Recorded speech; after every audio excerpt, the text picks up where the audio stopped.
안녕하십니까. 21세기 경쟁력 청정생산을 진행하는 김종찬입니다. 네, 안녕하세요. 박지현입니다. 네, 중국이 WTO에 가입했다 하는 소식은 다 알고 계실 거예요. 그래서 네. 요즘 중국의 산업에 관심 갖는 분들이 많으시더라고요. 네, 아직은 개발이 활발하게 되진 않았지만 앞으로 정말 무한한 발전 가능성이 있는 나라죠. 근데 이 중국에 진출하면 유망한 산업 뭔지 아세요?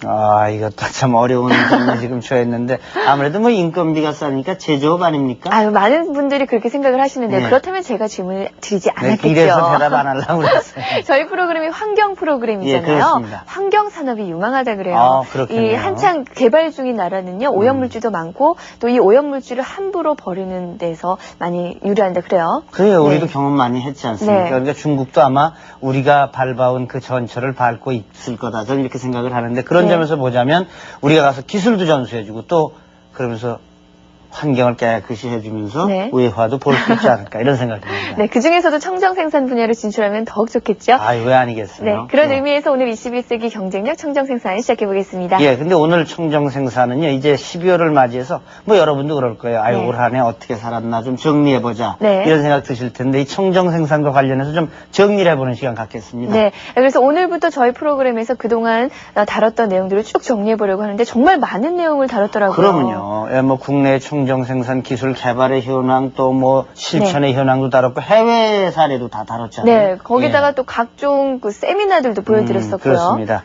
자, 그러면 이제 그걸 쭉 좀 순서대로 정리를 잘 해드려야 되겠는데, 오늘 네. 첫 시간에 국내 산업체들의 청정 생산 현장과 기술 소개하도록 하겠습니다. 네, 좋은 예. 말씀 주실 분 소개해 드릴게요. 한국과학기술원의 홍원희 교수님 자리했습니다. 안녕하세요. 홍원희 교수님 안녕하십니까? 안녕하세요. 예. 저희가 이 프로그램을 진행하면서 쭉 청정 생산에 대해서 나름대로 7달 동안이나 얘기를 했습니다. 그러나 아마 지금도 이 개념이 좀 어렵다는 분도 계실 그럼요. 거고 또 오늘 네. 처음 청정 생산에 대해서 얘기 듣는 분도 계실 거거든요. 이 청정 생산이 왜 필요한가? 그래서 여기서부터 좀 얘기를 풀어주십시오. 예, 산업이 발달해서 소비가 증가하면은 네. 그 환경으로 폐기물 방출이 점점 증가를 해서 네. 지구의 생태적으로 자정 능력이 한계에 도달하게 됩니다. 네. 또 이 사후 처리 기술만을 적용을 하면 네. 기술적으로 한계에 도달을 해갖고 그 폐기물을 완전히 처리할 수 없기 때문에 예. 그리고 또 다이옥신 같은 2차 환경 오염물질이 배출이 돼갖고 이거를 다시 또 무해화해야 되기 때문에 네. 그 자연 생태계가 그 내에서 이 오염물질들이 재순환되고 예. 파괴가 됩니다. 네. 네. 그래서 이 오염물질을 사전에 저감시키자는 예. 게 청정 생산 기술의 기본 요지입니다. 그러니까 네. 우리가 이렇게 뭘 하면서 결국은 나올 수밖에 없는 폐기물들을 아예 근원적으로 차단해보자 이런 노력이군요. 그렇죠. 네. 그 안에서 예. 처리를 하자는 거고요. 네. 그리고 또 하나는 이제 그 우리나라가 아닌 대외적으로 예. 그 국제 환경 협약이 점점 국제 환경 규제로 지금 되고 있습니다. 네. 예. 그렇기 때문에 여기에 대비하기 위해서 이게 또 비관세 장벽화가 되고 있기 때문에 네. 이거에 대한 대비로 청정 기술의 도입이 필연적이라고 할 수 네. 있습니다. 현실적으로도 그렇고 또 이 국제 환경도 달라지고 이래가지고 꼭 해야 된다. 그런 네, 얘기가 청정 생산을 하지 않으면 살아갈 수 없는 그런 그래요. 분위기가 되니까요. 근데 지금 청정 생산 그 현황이 어느 정도나 되나요? 청정 생산 기술 개념이 본격적으로 도입이 된 거는 1990년도부터라고 생각됩니다. 이게 이제 10년 조금 넘었어요? 예. 그렇지만 이미 선진국에서는 그 이전부터 예. 그 미국 같은 데서는 EPA 같은 데서 오염 예방 우선순위 제도를 도입을 했고 네. 오염 예방국을 설치를 해서 청정 기술 관련 업무를 취급해 왔습니다. 예. 그리고 일본도 풍산성에서 주관하는 에너지 절약 기술 개발 과제를 통해서 연료 전지나 세라믹 터빈 등의 연구를 10여 년 동안 이미 해왔고 네. 독일도 그 연방연구기술청이라 해서 BMFT라 그러는데 거기서 또 CF 대체물질 등에 대해서 과제를 일찍부터 그 해왔습니다. 말씀드리니까 세계 경제부 1, 2, 3위국이 순서대로 쭉 그렇게 했군요. 예. 네. 그리고 우리나라 경우는 1995년에 제정된 환경 친화적 산업 구조의 전환 촉진에 관한 법률 굉장히 길죠. 이거에서 산업자원부가 주도로 해서 청정 생산 기술 사업이 기술 개발 위주로 시작이 됐었습니다. 예. 그런데 처음에는 사후 처리적 기술에서 시작이 됐다가 요즘에는 생산 공정에 개선하고 대체 물질의 개발 등으로 연구가 집중되고 있습니다. 예. 그렇게 연구되다 보면 청정 생산 기술도 종류가 여러 가지로 이렇게 늘어나겠어요? 예. 어떻게 됩니까? 대개 5가지로 구분을 해서 네. 얘기를 합니다. 첫째로는 설계기술 분야를 들 수 있는데요. 그러니까 제품의 기초 설계 단계부터 저공해, 저폐기물, 재활용, 에너지 효율 등을 고려를 해서 환경 친화형 제품을 설계를 하자는 것이고, 또 여기에 이 전과정 제품 평가 기술에서 LCA라는 걸 도입을 하고 환경 친화형 설계 기술 같은 거를 사용하는 것이 이제 설계 기술 분야고요. 두 번째로는 생산 공정 기술 분야에서는 생산 공정의 효율을 극대화하고 또 환경 오염 물질 배출을 원천적으로 사전 예방을 하고 공정을 최적화해갖고 낭비 요소를 줄이자는 게 두 번째 그거요. 세 번째 분야로는 원료 제품 기술 분야로 원료를 변경을 해갖고 그러니까 환경 오염 물질을 발생시키는 물질은 아예 청정 원료로 대체를 하자. 물론 그게 가능해야 되겠지만요. 그리고 그 환경 친화적 제품을 제조하자는 겁니다. 그리고 네 번째로는 재자원화 기술로 생산 공정 중에서 배출되는 폐기물이나 부산물을 간단한 가공이나 조작에 의해서 공정 내에서 재사용하거나 다른 공정에서 재활용하자는 겁니다. 그래갖고 그 산업 폐기물의 재자원화 또는 유가 물질의 회수하는 기술입니다. 이래도 또 나오게 되는 이 다섯째로는 이제 산업 오염 물질이 끝으로 결국은 나오게 되는데요. 이거는 이제 무해화해서 버리자는 겁니다. 그런데 지금 이거는 그 사후 처리 기술이기 때문에 앞으로는 점진적으로 지원이 이거는 되지 않는다고 그러고 있습니다. 참 쉽게 설명을 해주시네요. 지금 뭐 청정생산 기술을 5분야로 나눠서 말씀해 주셨는데 그만큼 우리 산업에 적용될 분야가 많다는 거겠죠. 그렇습니다. 그렇기 때문에 각 분야별로 청정 기술들이 어떻게 지금 적용되고 있는지 다시 한번 살펴보도록 하겠습니다. 함께 화면을 봐주십시오. 지난 1995년부터 한국생산기술연구원을 중심으로 진행되어 온 국내 청정생산 활동. 지금까지 섬유 염색, 철강, 정밀화학, 전자 등 16개 업종에 대한 청정기술의 연구 개발과 보급이 활발하게 진행되고 있는데요. 환경 친화적 산업 구조 전환은 물론 국제 경쟁력 제고에 기여하고 있는 기업들의 청정생산 활동을 정리해봅니다.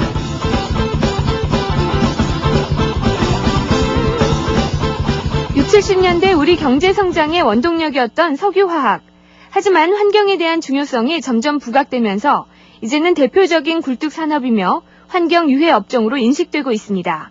이런 오명을 벗기 위해 석유화학 분야에서는 다양한 청정 기술들이 개발, 적용되고 있는데요. 그 대표적인 기업은 바로 한화석유화학입니다. 한화석유화학은 1966년 산업의 쌀이라 불리는 PVC를 국내 최초로 생산하면서 우리나라가 화학 선진국 계열에 합류할 수 있는 기틀을 마련한 곳인데요. 특히 최근엔 21세기 화학산업의 리더, 청정 화학산업을 구축하기 위해 노력하고 있는데 그중 하나가 저밀도 폴리에틸렌, 염화 비닐, 염화 수소 등을 비롯해 다양한 제품을 생산해내고 있는 옥시 컨버전 사업입니다. 공정 및 환경 개선 사업으로서 이염화 탄화수소를 제조하는 공정의 수입 원료를 압축 공기에서 99% 이상의 순산소를 이용해서 제조하는 공법으로 대체한 프로젝트입니다. 우리가 상상하지도 못한 곳에서 우리 삶을 풍요롭게 만들어줄 반도체. 현재 전자산업의 핵심부를 이끌어가며 그 기술력 역시 날이 바르게 발전하고 있습니다. 하지만 반도체 생산 과정에서는 환경에 해를 끼치는 유해 물질이 적지 않게 발생되고 있는 실정인데요. 이런 배경에서 개발된 것이 바로 삼성 반도체가 자랑하는 그린 반도체입니다. 올 2001년 5월 선보인 그린 반도체는 이른바 환경 친화형 메모리 반도체로 사람과 환경에 유해한 성분들을 일체 사용하지 않은 메모리 모듈 제품입니다. 그동안 일부 반도체 기업의 경우 솔더 패스트에서 납성분을 제거한 제품 개발에 성공한 사례는 있었는데요. 하지만 나뿐만 아니라 할로겐족 화합물까지 제거한 반도체의 개발과 양산은 이번이 처음이라는 점에서 그 성과는 남다르다고 할 수 있습니다. 이처럼 그린 반도체는 환경과 인체를 생각한 환경 친화적인 청정 생산 기술의 제품이라는 점에서 의의가 큽니다. 기존의 리드 프레임 패키지의 실장 리드 표면 도금 물질이나 볼 타입 패키지의 솔다볼, 또한 PCB의 패키지를 실장할 때 사용하는 페이스트가 주석과 납성분의 물질로 구성되어 있고 패키지의 성형 수지인 FOC 몰딩 컴파운드와 PCB에 사용하는 난연자는 브롬 성분입니다.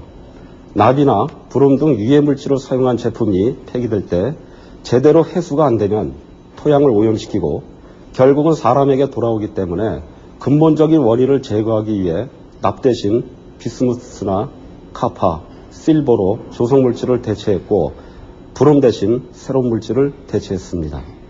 나렴 공정 역시 환경오염 주범 산업으로 특히 섬유 산업이 발달한 국내의 경우 그 피해가 심각한 실정입니다. 그런 만큼 환경오염을 줄이기 위한 청정 기술 개발에도 박차를 가해왔는데요. 그 대표적인 것이 바로 한국생산기술연구원의 나렴 공정에서의 요소 절감 기술입니다. 이 기술에 따르면 요소 절감을 위해 화학적, 기계적인 방법을 사용하고 있는데요. 화학적인 방법에서는 요소 대체 물질을 단독으로 혹은 일정량의 요소와 배합해서 사용해 요소의 사용량을 최소화하고 있습니다. 또 기계적인 방법으로는 요소를 조금만 쓰고도 발색도를 높일 수 있는 기계를 고안하는 것인데요. 바로 증열장치 내의 전가습장치라는 것입니다. 염료가 고착되기 위해서는 이 증열 공정을 통과하게 됩니다. 이 증열 공정을 통과하는데 이 증열 장치 앞에 바로 가습 장치를 부착하는 것이 되겠습니다. 그 이유는 이제 가습 장치를 부착하게 되면요, 이 염료의 그 염치향 농도가 높아지게 되는 효과를 갖고 오게 됩니다. 섬유 가공업체인 아즈텍 WB의 경우는 환경 오염원도 크고 많은 양의 용수와 에너지를 사용하는 섬유 가공과 염색 부분을 어떻게 개선하느냐를 위해 노력해오고 있습니다.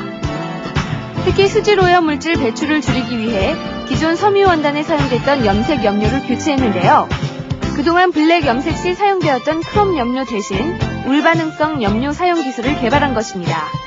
뿐만 아니라 실험실의 표준화 과정을 통해 염색의 재현성도 높여서 불필요한 염료 사용을 줄였으며 염료와 조제를 단순화하고 적정하게 염료를 사용할 수 있도록 표준화시키는 작업도 구축해 청정 염색 산업 구현에 앞장서고 있습니다.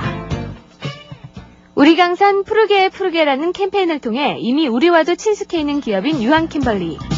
펄프 제지 분야에서뿐만 아니라 최근에는 염색 분야에도 진출해 섬유 염색 산업을 친환경적으로 전환하기 위해 노력하고 있습니다. 그 대표적인 기술은 바로 디지털 나렴 기술인데요. 이 기술의 핵심은 인쇄 방식에 있는데 기존 나렴 공정의 단점을 보완했다는 평가를 받고 있습니다. 염료를 직물에 분사해왔던 기존의 습식 방식과는 달리 잉크젯 프린트를 사용하는데요. 컴퓨터의 통제에 따라 프린터가 실행되기 때문에 도안을 바탕으로 필요한 부분에만 잉크가 스며들기 때문입니다. 디지털 나렴 기술을 통해 작업 공정을 획기적으로 줄인 것은 물론이고요. 보다 우수한 나렴 직물을 생산할 수 있어 환경, 경제적인 측면에서 월등한 효과를 기대할 수 있습니다. 국내의 우수한 디지털 기술력을 바탕으로 선보이는 차세대 나렴 기술이라고 할 수 있겠습니다. 이 디지털 나렴이 가져다주는 환경적인 영향은, 환경적인 이점은 일단 첫 번째로 정확한 양의 잉크를 사용함으로 인해서 수질 오염을 막아준다는 것이죠. 즉 다시 얘기해서 잉크를 많이 사용을 해서 그것이 물로 씻겨 내려가는 것을 막아줄 수 있기 때문에 수질 오염을 예방을 해줄 수가 있고요.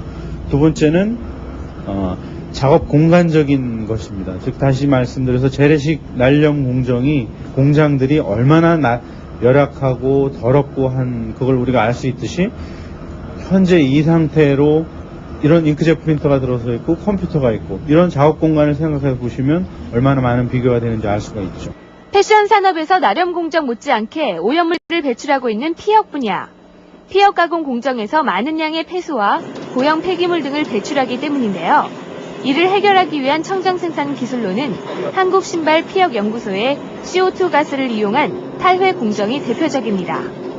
그동안의 피혁 가공 공정을 살펴보면 원피에 침수된 석회를 제거하기 위해선 암모늄 계통의 질소계 탈회제를 사용했는데요. 이때 인체에 유독한 암모니아 가스가 발생한다는 문제점이 있었습니다. 이를 해결한 것이 CO2 가스를 이용한 탈회 공정 기술인데요. 이런 환경 친화적인 탈회 기술 개발을 계기로 피혁 선진국에 한 발 더 가까이 다가서는 계기가 되고 있습니다. 기존에는 염안이라든지 유황 등 그 암모늄 염 사용함으로 말미암아 이로 인해서 발생되는 암모니아 가스로 작업장 내에 많은 어떤 문제점들을 발생시켰고 또 그것들이 폐역으로 유출되어 토탈 질소량을 증가시키는 요인으로 작용을 했습니다. 그래서 이에 대한 어떤 근본 해결책을 마련하기 위해서 저희들이 연구 개발한 것이 바로 CO2 가스에 의한 탈해 공정 기술이 되겠습니다. 사람들이 몸을 보호하기 위해 옷을 입는다면 제품들은 외형을 보존하기 위해 색을 입히게 되는데요. 이른바 표면 도장 처리라는 과정입니다. 일반적으로 페인트 작업을 거치는 도장 처리 공정은 그 과정에서 각종 환경 오염 물질이 배출되기 마련인데요. 이런 도장 처리의 청정화를 위해 개발된 청정 기술이 바로 오일부스입니다. 그동안 페인트로 도장 처리하는 공정에선 주로 물을 사용하는 워터부스를 사용해 왔는데요. 하지만 염료 분진들이 물과 함께 배출돼 많은 양의 폐수를 방출할 뿐만 아니라 물의 재활용도 불가능하다는 난점이 있었습니다. 이런 이유들 때문에 별도의 직진 설비와 폐수 처리 설비 등이 필요했습니다. 하지만 오일부스의 경우는 이런 단점 등을 완전히 극복한 청정 기술이 적용된 사례라 할 수 있습니다. 지금까지는 물을 사용하는 워터부스를 사용하게 돼 있었는데 워터부스를 사용하게 되면 아무래도 폐수 처리 시설을 갖춰야 되는 일이 있기 때문에 그러한 폐수 처리 시설을 갖추지 않고 사용할 수 있는 방법을 모색하던 중에 이 오일부스를 개발하게 되었습니다. 최근 국제 환경 규제들이 강화되면서 각 기업들은 생산 활동만큼이나 오염물질 감축에 촉각을 곤두세우고 있는 실정입니다. 특히 오존층 파괴와 관련해 그 사자 심각한 프레온가스의 경우는 이미 많은 해외 선진국이 사용을 멈춘 상황인데요. 우리의 경우도 프레온가스를 줄이고 대체 물질을 개발하기 위해 꾸준히 연구를 거듭하고 있습니다. 특히 세정제에 사용되던 프레온가스의 경우는 대부분 수입에 의존해왔기 때문에 이를 대체할 수 있는 새로운 청정 기술인 네오팜의 청정 대체 세정제의 개발은 그 의미가 남다릅니다. 청정 대체 세정제는 기존의 세정제들에 비해 빠르게 고성능으로 오염원과 용수가 따로 분리된다는 특징을 갖고 있는데요. 이로 인해 폐수 처리에 따른 비용도 줄일 수 있어서 여러모로 효율적인 기술입니다. 본 제품의 기대 효과를 보면 국가적인 측면에서 봤을 때는 현재 많은 제품이 해외에서 수입되고 있는데 이러한 수입 대체 효과를 얻을 수가 있고요. 두 번째, 경제적인 측면에서 봤을 때 현재 수입되고 있는 세정제들이 상당히 가격이 비쌉니다. 저희 제품은 싼 가격으로 공급될 수가 있기 때문에 가격적인 측면에서 상당히 유리하다고 볼 수가 있습니다. 그리고 환경적인 측면에서 봤을 때 저희 제품은 환경에 매우 안전하고 실제적으로 인체 무독성인 원료를 사용해서 만들었기 때문에 실제적으로 환경에 상당히 안정합니다. 따라서 저희 제품은 환경 친화적인 상품이라고 말씀드릴 수가 있고요. 마지막으로 기술적인 측면에 봤을 때 이러한 환경 기술을 바탕으로 앞으로의 새로운 환경 상품을 개발하는 데 있어서 노하우로서 사용될 수가 있다고 생각할 수가 있습니다. 앞으로의 21세기는 환경을 뒤로하고는 살아갈 수 없는 시대입니다. 환경대국이 곧 경제대국이며 청정 환경사업이 곧 선진국으로 발돋움하는 원동력이 되어가고 있는데요. 이런 상황에서 산업 각 분야에 대한 청정기술 개발에 연구와 투자를 아끼지 않아야 할 것입니다. 네, 지금까지 소개해드렸던 사례를 화면을 통해 다시 한번 봤는데 참 좋은 기술들이 그러네요. 많았어요. 예. 네, 근데 지금까지 살펴본 국내 청정 생산 경우를 보면 대부분이 생산 공정을 개선하는 사례가 많았거든요. 예. 특히 이 부분이 많은 이유가 있나요? 네, 생산 공정 개선의 경우는 앞에서 말씀드린 다른 청정 기술과는 달리 각 기업체에서 크게 부담을 느끼지 않고 할 수 있는 부분입니다. 네. 특히 기존 생산 라인을 그대로 활용하는 경우가 대부분이기 때문에 투자비를 빨리 회수할 수 있는 장점이 있고 환경적인 효과도 크기 때문입니다. 예. 그래서 환경 규제 강화는 공정에서 발생하는 폐기물의 사후 처리 비용을 증가시키고 기업의 실질 이윤의 감소로 연결되는데 이 기존 생산 공정을 개선해서 사전에 폐기물 저감을 시도하고 있는 것입니다. 예. 그러니까 역시 기업 환경이 많이 바뀌니까 사전에 그걸 차단하는 방향으로 바꾸는 게 장사하는 데 낫다. 이래서 이렇게 변해가는 거겠죠. 예, 그렇습니다. 네. 근데 그 생산 공정에다가 원료 제품 기술 등의 청정 기술이 적용된 사례하면 그린 반도체를 들 수 있잖아요. 그렇죠. 예, 이 반도체 같은 경우에는 우리 국가에서도 적극적으로 지원하는 그런 분야고요. 예. 그러나 이런 문제도 있을 것 같아요. 반도체와 환경오염이 무슨 상관이 있나 이렇게 생각하는 분들이 있을 것 같아요. 그래서 이 반도체 이 생산 공정에서 어떤 점들이 그 환경오염과 관계가 있는 건지요? 예, 반도체 제조 공정에는 상당히 많은 양의 화학 물질이 사용되고 있습니다. 그리고 외장 도금 분야나 댐납 사용 분야, 모듈 제작 분야에는 나베 화합물이 사용되고 있고 그 패키지의 성형 수지 분야하고 PCB 기판 분야에는 할로겐 화합물이 사용되고 있습니다. 그런데 이들 물질들은 오존층을 파괴하는 물질 또는 지구온난화 유발 물질이라고 확인이 되고 있거나 네. 인체에 해를 끼치는 유해 물질들입니다. 특히 납 같은 경우에는 유럽연합에서 환경규제 대상 물질에 포함이 돼서 2006년 1월부터는 사용이 금지될 예정으로 돼 있고 예.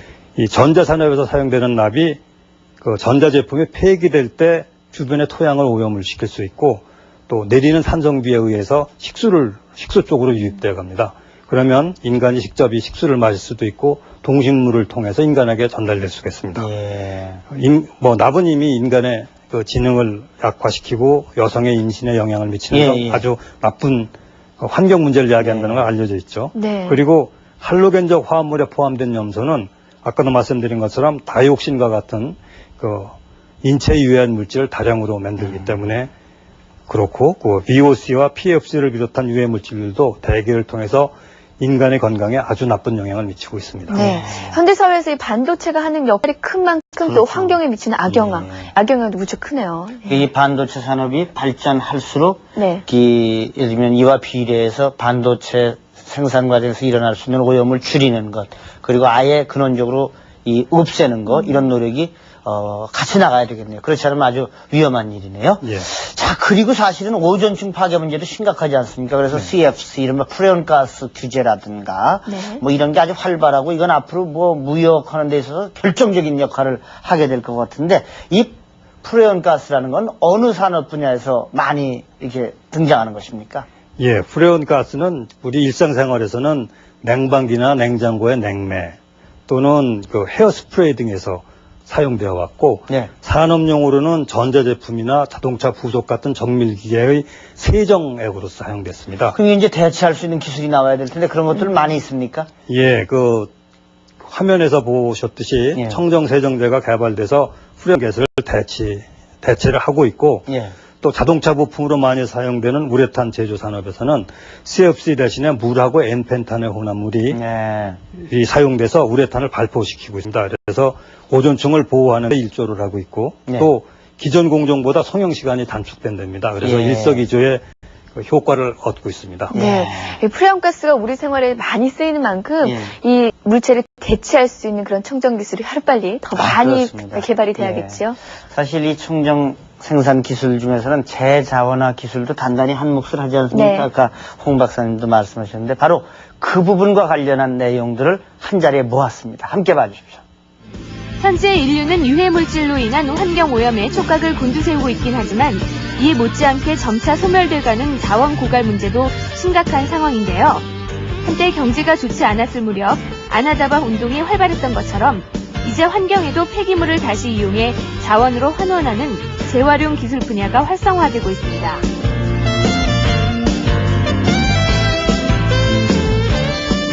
시멘트는 우리 생활과 밀접한 자원 중 하나입니다. 그만큼 사용량도 많았고 이에 비례해 폐기물 배출도 막대했는데요. 하지만 그동안은 전량 매립하는 방법 외에는 뾰족한 방법이 없었습니다. 그런데 이렇게 버려지는 폐기물을 전량 자원으로 환원하는 청정 기술이 라파즈 한라 시멘트에 의해 개발되는데요. 바로 무기질 산업 부산물 재활용 기술입니다. 특히 구리와 아연 생산 과정에서 발생하는 산업 부산물을 다시 원료로 사용한다는 것인데요. 이들을 철광석이나 규석질 원료들과 함께 혼합해 일반 시멘트 제조 공정을 거치면 산업 폐기물을 활용한 시멘트로 재탄생하게 됩니다. 이처럼 최근 시멘트 산업은 다양한 청정 기술의 개발로 생활 현장이나 타 산업에서 발생하는 폐기물을 처리해주는 환경 보호 산업으로 전환되고 있습니다. 무기질 산업 부산물 재활용 연구 목적은 원가 절감 및 환경의 기여를 위해서입니다. 무기질 산업 폐기물의 경우 소각 처리가 불가능합니다. 해서 소각 처리가 불가능한 무기질 산업 폐기물들을 시멘트 원료로만 이용할 수가 있다면, 그리고 기존 원료, 천연 원료나 처리비보다 낮은 가격으로 처리가 가능하다면 여러 가지 면에서 많은 효과를 얻을 수 있을 것입니다. 폐기물을 자원화한 또 다른 청정 기술을 사례하면 폐활성탄 재생 기술을 들 수 있습니다. 특히 석유화학 공정에서 쓰였던 폐활성탄을 저산소 열분해 기술을 이용해 다시 활성탄으로 재이용할 수 있도록 한 것인데요. 그렇다면 활성탄은 어떤 것일까요? 활성탄이라는 거는 상당히 표면적이 많은 물질입니다. 그래서 뭐 g당 약 1000m 제곱 정도의 상당히 많은 표면적을 갖고 있기 때문에 그 여러 가지 유기성 오염물질을 흡착할 수 있는 능력이 굉장히 탁월합니다. 그리고 그 주 원료는 석탄 또는 그 보통 야자계 두 종류로 나눌 수가 있습니다. 그래서 여러 가지 그 정수 또는 대기 오염물질을 제거하는 데 아주 활발히 많이 사용되고 있습니다. 우리나라의 경우 중화학공업이 발전한 까닭에 많은 양의 폐유와 폐수를 처리할 수 있는 활성탄 수요도 그만큼 많이 필요로 하고 있습니다. 하지만 활성탄은 대부분 수입에 의존하고 있는 실정이고 이에 따른 비용도 만만치 않은데요. 그래서 일부 폐활성탄 재생이 이뤄져 왔긴 했지만 성능이 좋지 않고 비용도 많이 드는 등 적지 않은 문제점을 안고 있었습니다. 하지만 이번 폐활성탄 재생 기술로 이런 문제점을 극복할 수 있게 됐습니다. 흡착된 물질의 성질과 조건에 따라서 선별적으로 오염 물질을 떼어낼 수 있을 뿐만 아니라 제품의 탈색은 물론 불순물을 흡착, 제거하는 용도도 탁월하기 때문입니다. 이와 함께 특정 물질을 흡착, 농축시켜 회수하는 공정에까지 널리 쓰일 수 있게 되어 이번 기술에 거는 기대는 대단합니다. 그 활성탄은 상당히 고가입니다. 톤당 100만 원에서 1000만 원 정도의 고가인데요. 그리고 대부분이 지금 수입하고 있습니다. 그리고 또 폐활성탄은 처리하면서 상당히 어려움이 많습니다. 뭐 톤당 30만 원 어떤 경우는. 그리고 오염물질이 많이 붙어 있기 때문에 그 처리 과정에서도 상당히 비용이 많이 먹히는 문제점을 갖고 있습니다. 그래서 우리가 재생을 함으로써 다시 재사용하는 것이 상당히 바람직하고 기술적인 목표는 우리가 신탄 수준, 정말 고가의 신탄 수준으로까지 완벽하게 그 품질을 높이도록 하는 것이 기술적인 목표라고 말씀드릴 수 있겠습니다. 최근 핸드폰과 노트북 등의 전자제품이 활발하게 보급되면서 이들 못지않게 쓰임새가 많아진 소재가 있는데요. 바로 마그네슘 합금입니다. 많은 전자제품들의 외형이 마그네슘 합금으로 이뤄져 왔기 때문인데요. 하지만 그 생산 과정에서 불필요하게 버려지는 부분 또한 적지 않았습니다. 하지만 이제는 이를 재활용하는 기술이 개발됐는데요. 한국생산기술연구원의 마그네슘 합금 재활용 기술이 바로 그것입니다. 마그네슘 합금 재활용에 대한 기술을 살펴보면 마그네슘은 원래 높은 온도에서 쉽게 산화, 발화하는 성격을 가지고 있기 때문에 용해할 때 이를 방지하기 위한 특수 용해 방법이 필요했는데요. 마그네슘 합금 재활용 기술에서는 용탕 처리 공정 조건을 확립, 용해 회수율을 최대화해서 그간의 단점을 보완하고 있습니다. 또한 용탕의 흐름을 나쁘게 하고 제품을 부식시키거나 강도를 떨어뜨리는 불순물을 최소화할 수 있는 공정 조건도 함께 개발해서 자원도 아끼고 환경 오염물질 배출도 줄이는 데 크게 기여하고 있습니다.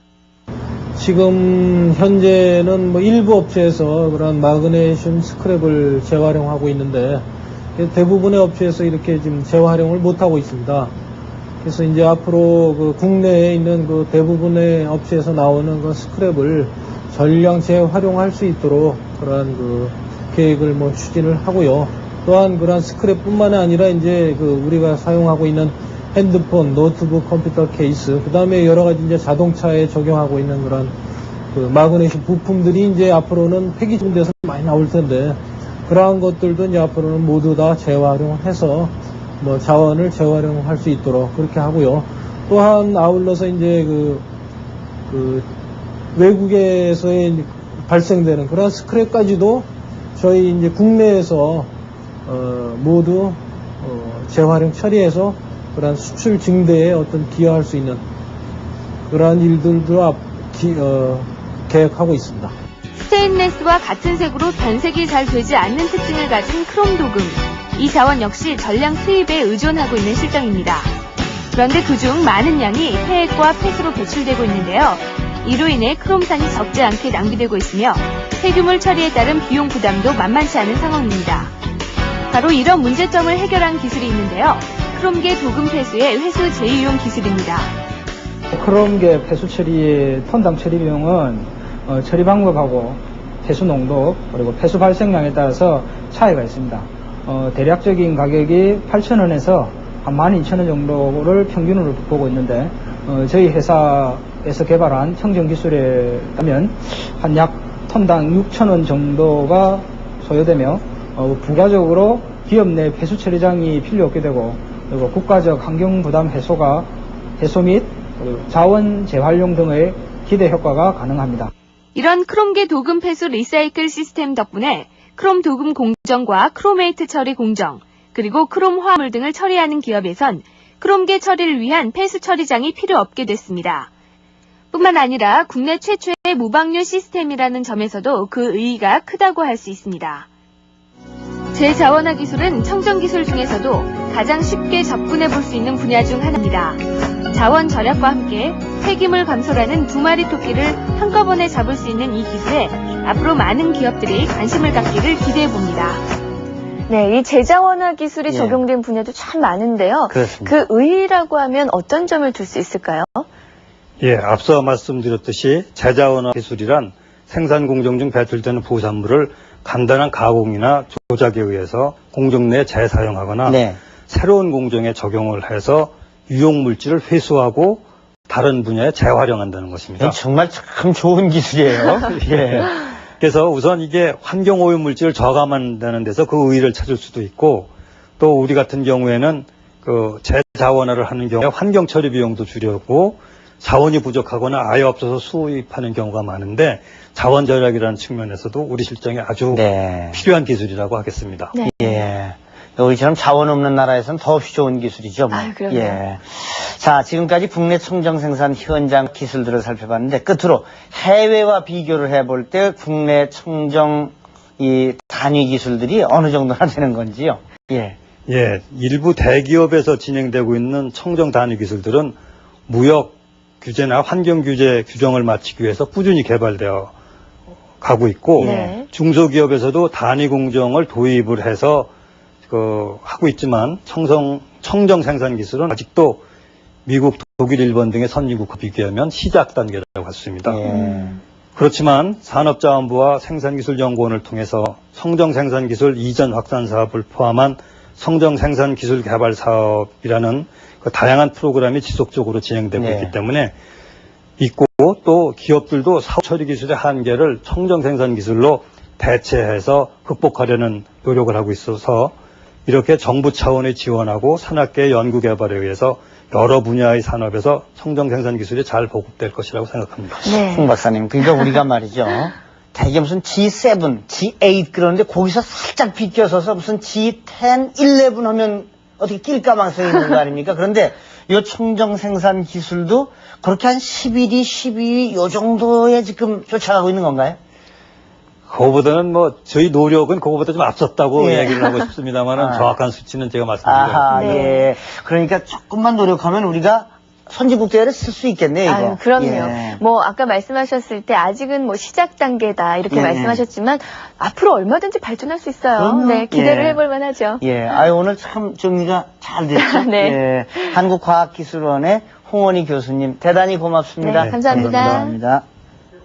요즘이 각 나라마다 네. 환경 오염을 줄이기 위해서 상당히 많이 투자한다 그러죠? 네. 예. 근데 안타깝게도 우리나라의 실정은 그렇지 못하다 그래요. 어. 이 작년에 환경 오염 방지 비용으로 쓰인 돈이 재작년에 미치지 못한다 그러네요. 참, 뭐 여러 가지 경제 사회적인 여건 뭐 이런 것 때문에 네. 그렇겠지만 통계를 보니까요, 뭐 아까 홍 박사님도 말씀하셨지만 뭐 미국, 독일 이런 선진국들 수준과는 이런 비교가 정확할지는 모르지만 한 6년 차이가 난다. 뭐 이렇게 네. 얘기하대요. 안 예. 그래도 우리가 환경에 관련해서는 좀 후발주자인데 예. 이렇게 가다가는 점점 더 격차가 벌어지지 않을지 걱정이 앞서네요. 그리고 또 하나 좀 말씀드리고 싶은 것은 환경에 대한 투자를 정부에만 다 미룰 수는 없습니다. 네. 개인으로부터 기업까지 전부 같이 생각하고 그것을 풀려고 할 때 우리가 아마 선진국이 되지 않을까 이런 생각입니다. 네, 우리나라가 환경 선진국 대열에 빨리 끼일 수 있기를 바라면서 오늘 21세기 경쟁력 청정 생산 여기서 마치겠습니다. 고맙습니다. 네, 안녕히 계십시오.